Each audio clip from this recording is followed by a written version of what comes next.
Bonsoir à toutes et à tous, bienvenue dans Libre Ensemble ce soir et une semaine après le dénouement de ce suspense qui a entouré les élections américaines, historiques, qui a vu la victoire de Joe Biden, 46e président des États-Unis. Nous allons revenir sur les mois qui ont précédé ces élections pour tirer les leçons d'une crise sanitaire mondiale que les grands de ce monde ont voulu cacher, étouffer et ont tardé à prendre au sérieux. Pour ce faire, nous recevons Christine Ockrent, elle est notre invitée ce soir dans Libre Ensemble. Libre Ensemble, Catherine Ax, Jacques Nizin. On ne présente plus Christine Ockrent, journaliste, diplômée de Sciences Po à Paris et de l'Université de Cambridge, spécialiste des affaires étrangères pour lesquelles elle consacre une émission chaque samedi sur France Culture, Affaires étrangères. Elle est aussi auteure de nombreux ouvrages consacrés notamment aux États-Unis. Elle nous propose une réflexion sur la manière dont les grands de ce monde ont géré cette fameuse crise sanitaire Covid-19 et ce que cela dit de leur modèle prétendument supérieur. Poutine, Xi Jinping ou bien Donald Trump, la pandémie et le choc des empires, la guerre des récits, c'est le nouvel ouvrage de Christine Ockrent qui est notre invitée ce soir. Bonsoir Christine Ockrent. Bonsoir. C'est en pleine pandémie que vous décidez cet été de réfléchir puis de coucher sur le papier la manière dont ont réagi les différents régimes politiques à travers la planète face à cette menace inconnue jusqu'alors qui était la Covid-19.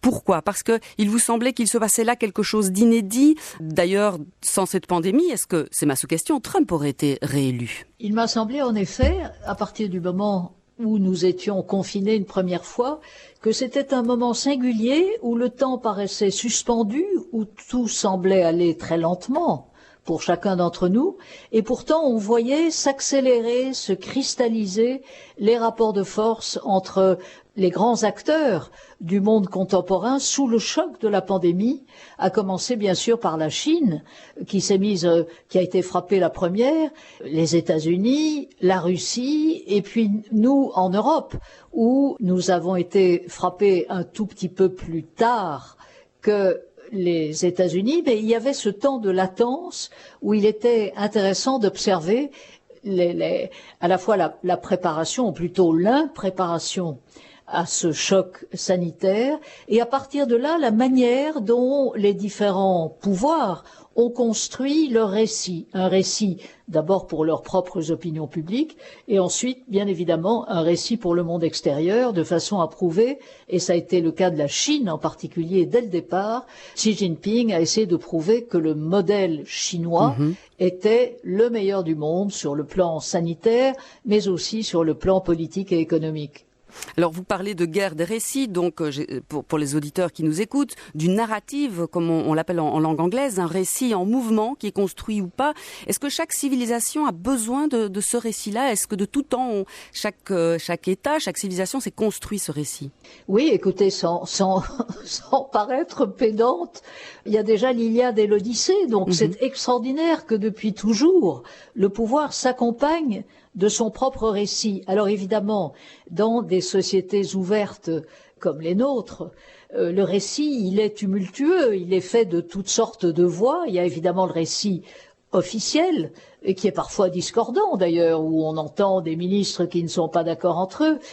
Mais il y a aussi, bien évidemment, les médias, et maintenant les réseaux sociaux, les différentes manières à travers lesquelles l'opinion publique s'exprime, les réseaux sociaux, et on vient de le voir au cours de la campagne présidentielle américaine, jouant d'ailleurs un rôle de plus en plus important et parfois de plus en plus néfaste, puisque sous couvert d'anonymat, n'importe qui peut dire absolument n'importe quoi. Mais le récit est central et est devenu, à une époque où la communication est elle aussi mondialisée, elle est devenue une dimension à laquelle aucun d'entre nous n'échappe. Alors dans votre ouvrage, La guerre des récits, pourquoi avoir choisi ces récits de la Chine, de la Russie et des États-Unis et pas, je ne sais pas, de l'Inde, de l'Iran, d'autres pays au Moyen-Orient ? Pourquoi ces trois grands-là ? Parce que ils ont quoi, une influence sur notre Europe, que leurs récits côtoient ou rejoignent celui de l'Europe ? D'abord parce que, qu'on le veuille ou non, les États-Unis et la Chine se livrent désormais à un duel frontal pour la suprématie du monde, et notamment sur le plan technologique, dans les années qui viennent. Ensuite, parce que Vladimir Poutine, depuis qu'il est au pouvoir, c'est-à-dire depuis 20 ans maintenant, s'efforce de participer d'une sorte de triumvirat pour influencer les affaires du monde, et on a vu à quel point il a réussi à réintroduire la Russie au Moyen-Orient, par exemple. Et puis il y a l'Europe qui, toujours avec ce processus singulier sur le continent de 27 pays souverains qui ont décidé au fil des années de mettre en commun une partie de leur souveraineté, mais sans y mettre jusqu'à présent la santé publique. Et on a vu d'ailleurs les résultats du chacun pour soi jusqu'à présent, qui a été, hélas, une démonstration d'inefficacité forcément et d'affolement dans chacun de nos pays. Il m'a semblé que c'était bien évidemment les acteurs qu'il fallait tenter d'observer et d'analyser au cours de cette pandémie. Vous parlez du récit de l'Europe aussi, bien sûr, mais vous dites qu'elle est incapable, et depuis longtemps, de construire et de promouvoir son récit, contrairement à un Poutine, ou une Chine ou un Donald Trump qui eux font de la promotion, alors surpromo. L'Europe ne fait pas cela. Pourquoi a-t-elle peur de promouvoir ou d'écrire son récit finalement? C'est pas une question de peur, c'est une question qu'elle n'est pas construite ainsi. Chacun de nos pays a son histoire propre, son récit propre, dont il a toute raison d'être fier et de continuer à le nourrir. Ce sont en plus des histoires qui ont été parfois antagonistes. Et donc, c'est toute l'originalité et la difficulté du processus européen.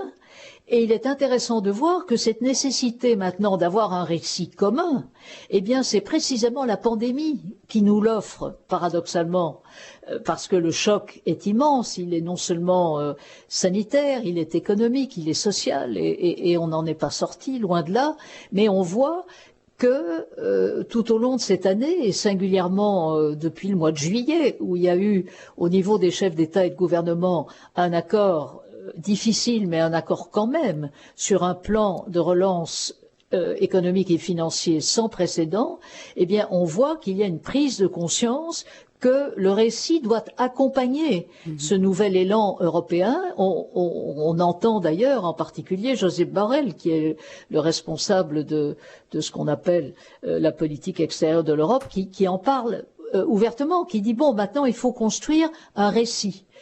Et c'est évidemment ce que les institutions européennes s'efforcent de faire. C'est pas facile parce que dans chacun de nos pays, les médias, et singulièrement en France par exemple, les médias considèrent d'entrée que tout ce que produit Bruxelles, je parle des institutions européennes à Bruxelles, c'est forcément ennuyeux. Bon, donc à partir de là, et je m'y emploie personnellement depuis très longtemps, d'essayer d'expliquer que l'Europe c'est tout sauf ennuyeux, et c'est en tout cas essentiel pour nos sociétés, bien évidemment. Et je suis convaincue que cette pandémie, paradoxalement, est le moment où nous autres Européens, nous nous rendons compte qu'on ne peut pas faire sans l'Europe et que donc il faut faire plus d'Europe. Vous dites dans votre ouvrage, page 105 par exemple, que, à force d'exemples justement, vous dites que ont été à peine mentionnées les aides que l'Europe a envoyées, notamment 56 tonnes de matériel sanitaire à Wuhan pendant la pandémie, à la demande de Pékin, ou son rôle dans le rapatriement de dizaines de milliers de ressortissants européens bloqués en Chine, et encore bien d'autres exemples. Donc l'Europe ne parvient pas tout de même à communiquer sur ce qu'elle fait non plus. Il y a sûrement à Bruxelles toutes sortes de gens qui s'efforcent de le faire, mais encore faut-il que ce message soit entendu, qu'il soit perçu et qu'il soit amplifié par les médias nationaux et internationaux, et ça c'est évidemment un chantier qui est sans arrêt en reconstruction. Parce que la Chine, elle, a bien profité de son rôle dans cette pandémie qui est partie de chez elle, mais ensuite très bien maîtrisée, et puis elle a tenté de devenir un modèle, elle le fait toujours, elle affirme son récit de domination systémique, dites-vous. Est-ce qu'il faut craindre la Chine? La Chine est une dictature communiste. Donc, à partir du moment où on accepte cette définition, c'est un état de fait, à partir du moment où on comprend que c'est un régime qui a à sa tête Xi Jinping, qui est accédé au sommet du système en 2013 et qui a toutes les raisons et tous les moyens de s'y maintenir pendant très longtemps encore, la vision de la Chine est une vision à long terme. Et on a vu, et c'est tout à fait étonnant de revenir sur cette histoire qui est quand même passée paradoxalement assez vite aussi. Donc je me suis efforcée de reconstituer la façon dont Pékin, d'abord, ne comprend pas ce qui se passe à Wuhan. Pourquoi? Parce que les autorités locales ne veulent pas démontrer qu'elles n'arrivent pas à maîtriser ce nouveau coronavirus. Donc, et puis il y a le nouvel an chinois, etc. Donc ce n'est que vers le 20 janvier précisément, que Xi Jinping prend conscience de l'ampleur de la menace pour un pays quand même qui compte 1,4 milliard de personnes, qu'il déclenche donc tous les moyens dont le système dispose et qui parvient à confiner, mais de façon extrêmement étroite, non seulement Wuhan, mais toute une province de 56 millions d'habitants, et à partir de là, parvient à juguler cette pandémie. Mais Xi Jinping comprend aussi qu'il peut en faire la démonstration de ce qu'il estime être la supériorité du modèle chinois. Et donc, c'est à ce moment-là qu'on voit se déferler la diplomatie sanitaire, l'aide, les colis de masques, d'appareils respiratoires, etc. Et d'abord en Italie du Nord, où il faut bien dire, les autres pays européens ne faisaient franchement pas grand-chose pour aider les Italiens. Et à partir de là, la propagande chinoise s'est mise en route, une propagande souvent, il faut bien le dire, très grossière, qui a fini par se retourner assez souvent contre ses auteurs, parce que tellement elle devenait absurde. Mais on a vu aussi, et ça c'était fascinant à observer, Vladimir Poutine essayer de faire la même chose. Et puis quand la pandémie a frappé de plein fouet la Russie, eh bien, tout simplement, il n'en avait plus les moyens. Et face à tout cela, on a vu les États-Unis d'Amérique, c'est-à-dire en principe, le pays le plus puissant du monde, véritablement craqué de toutes parts, avec un système fédéral où chaque État, on l'a vu aussi s'agissant des élections tout au long de la semaine dernière, chaque État, en matière de santé publique, est maître chez soi, avec néanmoins au niveau fédéral des agences qui ont énormément de moyens, mais surtout un président au niveau fédéral qui a considéré dès le début que cette pandémie était une arme de ses ennemis, tantôt chinois, tantôt démocrates, pour l'empêcher d'être réélu. Et à partir de là, la gestion par la Maison-Blanche de la pandémie a été une absolue catastrophe dans un pays, il faut toujours le rappeler, où il n'y a pas, contrairement à ce que nous avons dans nos pays à nous, un système d'assurance maladie, un système de sécurité sociale, toute une armature sociale qui nous paraît toujours déficiente par moment, mais qui, là-bas, n'existe pas. Et donc, ça a été véritablement une catastrophe sociale, économique, et sur le plan politique, j'en suis convaincu, la pandémie est sûrement le facteur qui a très très fortement contribué à la défaite de Donald Trump. Oui, nous allons y revenir. Mais donc, pour terminer sur la Chine continue sa propagande et sa propagande de pandémie. Elle est d'ailleurs très avancée en matière de recherche de vaccins. Vous pensez que ce sera ça le prochain enjeu géopolitique mondial? Ce sera cette recherche dans le vaccin contre ce virus et peut-être les suivants?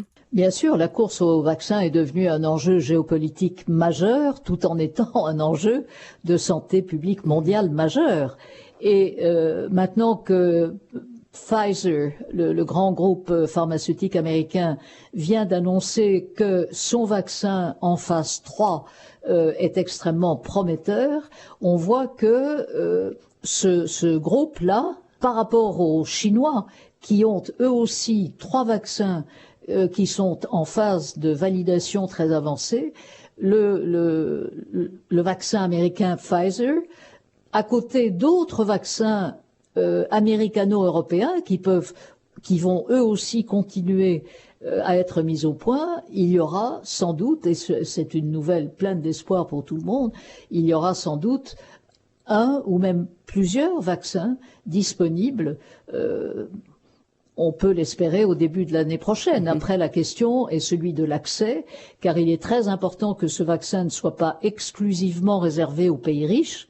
On comprend bien qu'il faut qu'il y ait un accès quasiment planétaire, sinon le virus va continuer sa ronde infernale. Et il est intéressant de noter que, au niveau européen, la Commission de Bruxelles a levé beaucoup d'argent l'été dernier pour préacheter des doses de vaccins et donc servir en quelque sorte de centrale d'achat pour compléter les préachats des États membres de l'Union eux-mêmes, et que par ailleurs, l'Agence internationale de vaccins, le Gavi, à laquelle la fondation de Bill et Melinda Gates est la première contributrice, cette alliance pour les vaccins, elle aussi, a levé beaucoup d'argent pour qu'un accès soit aussi large que possible dès que la validation de tel ou tel vaccin sera officielle, en quelque sorte. La Chine annonce même vouloir donner gratuitement, proposer gratuitement ces vaccins, mais peut-on avoir confiance? Après, c'est la question de confiance, disons, de chacun vis-à-vis de tel ou tel vaccin. Vous vous souvenez que Vladimir Poutine aussi a annoncé au milieu du mois d'août dernier un vaccin russe, qu'il a appelé d'ailleurs Spoutnik, pour réitérer en quelque sorte l'humiliation que l'Union soviétique dans les années 50 avait fait subir aux États-Unis dans l'espace. Le vaccin russe, depuis on n'en entend plus beaucoup parler. Est-ce que les vaccins chinois mis à disposition sûrement des pays africains, par exemple, parce que là aussi, cette diplomatie sanitaire accompagne la pénétration importante de la Chine dans le continent africain, oui, il y aura sûrement des gens qui accepteront avec soulagement ces vaccins. Probablement que dans nos pays, on fera davantage confiance à un vaccin ou à des vaccins occidentaux. Christine Ockrent, Joe Biden, 46e président des États-Unis, c'est un nouveau récit pour les États-Unis, mais aussi pour le monde. Pourquoi est-ce que la Chine et la Russie ont tardé à s'exprimer sur cette élection? On sait qu'ils n'ont pas directement réagi. Est-ce que la Chine et la Russie avaient envie de voir Trump réélu ou pas forcément? Est-ce que ça va changer dans leur récit aussi? Il est certain que Vladimir Poutine espérait très vivement la réélection de Donald Trump. Trump qui a toujours manifesté à l'égard du président russe énormément d'admiration et même parfois de déférence. Au point, on s'en souvient d'une réunion à Helsinki, je crois que c'était il y a 3 ans, où il croyait davantage aux affirmations du président russe qui disait que ses services n'avaient été pour rien dans la campagne présidentielle de 2015-2016, alors que les services de renseignement américains disaient exactement l'inverse. Oui, le Kremlin espérait une réélection de Donald Trump et le porte-parole de Vladimir Poutine a expliqué que, bien évidemment, par décence, il fallait attendre les résultats officiels aux États-Unis avant de féliciter le président élu. Même réaction du côté chinois, même si du côté chinois, Pékin a observé un Joe Biden tout aussi offensif vis-à-vis de la Chine que Donald Trump, même si pendant la campagne, l'argumentaire du camp républicain essayait de travestir Biden comme un mou soft on China, comme il disait, un mou vis-à-vis de la Chine.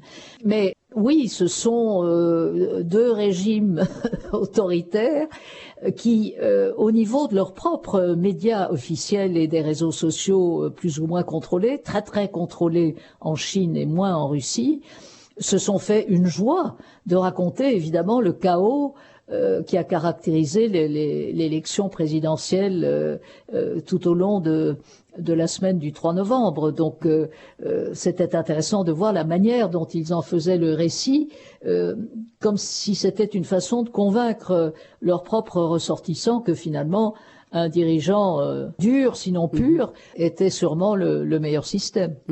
Et pour l'Europe, est-ce que l'Europe va y gagner ou ne sera-t-elle finalement qu'une alliée pour régler des questions iraniennes ou russes? Est-ce que l'Europe en elle-même pourrait profiter de cette élection de Joe Biden? Mais c'est à l'Europe de le faire. Je veux dire, il y a un moment, on ne peut pas sans arrêt attendre des États-Unis de penser pour nous. Je crois au contraire que c'est un moment où il y a l'obligation pour l'Europe, et il est intéressant de voir que plusieurs dirigeants européens se sont prononcés dans ce sens depuis quelques heures, à commencer par Madame Merkel, qui a dit bon, c'est un moment intéressant, on va pouvoir travailler à nouveau de façon plus convenable avec Washington, mais il est évident que c'est à l'Europe de continuer à définir et à affirmer ses propres intérêts. Le dialogue sera certainement plus policé, plus courtois, avec une administration, on ne connaît pas encore la composition du prochain gouvernement américain, mais on connaît un certain nombre de conseillers de Biden qui sont des gens qui ont fonctionné dans l'administration Obama, et évidemment, à la différence de l'administration Trump, ils savent où nous existons sur la carte. Et Biden lui-même a une longue expérience des affaires transatlantiques. Néanmoins, l'idée qu'on va pouvoir à nouveau s'assoupir et compter sur l'oncle Sam, c'est une vue de l'esprit. C'est une vue de l'esprit. Et donc, il est essentiel, me semble-t-il, d'utiliser précisément ce moment pour définir et affirmer davantage encore nos intérêts européens sur un échiquier mondial qui va être dominé, encore une fois, par la confrontation entre Washington et Pékin. Christine O'Krent, Trump a perdu, mais est-ce que le Trumpisme n'a quand même pas gagné ? Non, le Trumpisme n'a pas gagné. Joe Biden a 5 millions de voix de plus que le camp adverse, mais ce qui est sûr, c'est qu'évidemment l'empreinte du Trumpisme sur le Parti républicain lui-même. Souvenez-vous, le Parti républicain était très très différent avant Trump. Oui. Trump l'a mis littéralement sens dessus-dessous. Il en a fait un autre récit, on pourrait dire. Oui, mais il en a fait un parti protectionnistes, alors que les républicains traditionnellement étaient pour le libre-échange. Ils étaient aussi pour l'immigration, parce que ça faisait de la main-d'œuvre bon marché, et là Trump a fait l'inverse. Néanmoins, Trump a aussi réussi, si j'ose dire, à l'économie américaine, même si cette économie bénéficiait depuis les dernières années Obama d'un long cycle de croissance, contrairement à ce qui s'est passé en Europe. Mais sur le plan culturel, sur le plan social, sur le plan politique, oui, le Trumpisme va au-delà du Parti républicain traditionnel. On sait aussi, dans ces États, parce que c'est une nouvelle carte politique des États-Unis qui s'est dessinée la semaine dernière, on voit que le Trumpisme s'est ancré surtout dans des États ruraux où certaines grandes villes, elles, sont démocrates, mais les grands espaces ruraux sont trumpistes, avec un poids de la religion et notamment des évangéliques qui reste extrêmement important par rapport aux traditions chez nous. Et donc, oui, le Trumpisme demeure et il sera très important que la prochaine administration Biden-Harris parle à ces gens et prenne en compte leurs demandes, leurs attentes et même leur colère. Parce que on va avoir droit jusqu'au 20 janvier, jusqu'au jour de la passation de pouvoir officielle, on va avoir droit, évidemment, de la part de Donald Trump, à une flopée de tweets rageurs, à des efforts désespérés pour essayer d'enclencher des manœuvres judiciaires qui probablement n'aboutiront pas, parce qu'elles sont infondées, qu'il n'y a aucune preuve à ce jour de malversation dans les bureaux de vote, contrairement à ce qu'affirme le président des États-Unis actuel. Donc oui, toute cette colère de ces militants déçus va être activée et réactivée jusqu'au bout par Donald Trump et ses fils, qui ne sont pas tristes non plus, c'est navrant, mais c'est comme ça. Et là, on va encore une fois voir le réseau, l'espèce de caisse de résonance des réseaux sociaux. Mais encore une fois, les urnes ont parlé. Et dans une démocratie, c'est ce qui compte. Pensez-vous que Trump se représentera dans 4 ans ? Écoutez, franchement, je n'en sais rien. Je sais que c'est une rumeur. Et que Biden pourrait... conseillers pour essayer... Que Biden pourrait être qu'une parenthèse, finalement. Écoutez, même si Joe Biden devient le président le plus âgé élu dans l'Amérique contemporaine, on peut quand même imaginer que Trump, dans 4 ans, ne sera pas, au mieux de sa vigueur, même si il a démontré une grande énergie dans les derniers jours de sa campagne. Non, ce qui est plus probable, parce que Trump est à sa manière un génie des médias, il a absolument compris la façon de dominer le cycle médiatique à coup de Trump très très tôt le matin. Est-ce qu'il va créer sa chaîne de télé, son groupe média, un groupe de réseaux sociaux pour alimenter et maintenir le Trumpisme en vie, si j'ose dire? Oui, ça c'est très probable. Est-ce que, vous le dites, la guerre des récits bat son plein actuellement. Est-ce qu'un monde sans guerre des récits est possible, pensez-vous, Christine Ockrent? Non, je crois que le récit accompagne le pouvoir depuis que le pouvoir existe, c'est-à-dire depuis les premiers jours de l'humanité, et que dans nos sociétés ouvertes, dans nos sociétés démocratiques, c'est à chacun d'entre nous d'y contribuer à sa façon, ne serait-ce qu'en faisant le tri dans ce que l'on choisit d'écouter, de lire, de consulter, et je crois qu'il est très important, en particulier, d'apprendre aux enfants dès l'école à faire ce tri-là, parce que bien évidemment nous allons de plus en plus fonctionner dans un récit multiforme où le mépris des faits, et ça Donald Trump nous en a donné des exemples absolument navrants. 2 grands journaux de la côte Est, le New York Times et le Washington Post, avaient entrepris de compter le nombre de mensonges qu'ils pouvaient proférer par jour. Le chiffre est absolument stupéfiant. Mais je crois qu'il faut apprendre aux enfants très tôt à comprendre et à disséquer l'information multiforme qu'ils reçoivent, le récit protéiforme qu'ils reçoivent, et je crois que cela fait partie de notre responsabilité à tous. Et peut-être écrire au tableau de ces enfants, de ces petits Européens, la phrase de Jean Monnet, qu'il a dite en 76, que vous notez à la fin de votre ouvrage: l'Europe se fera dans les crises et elle sera la somme des solutions apportées à ces crises. Voilà, je crois qu'on ne saurait dire mieux.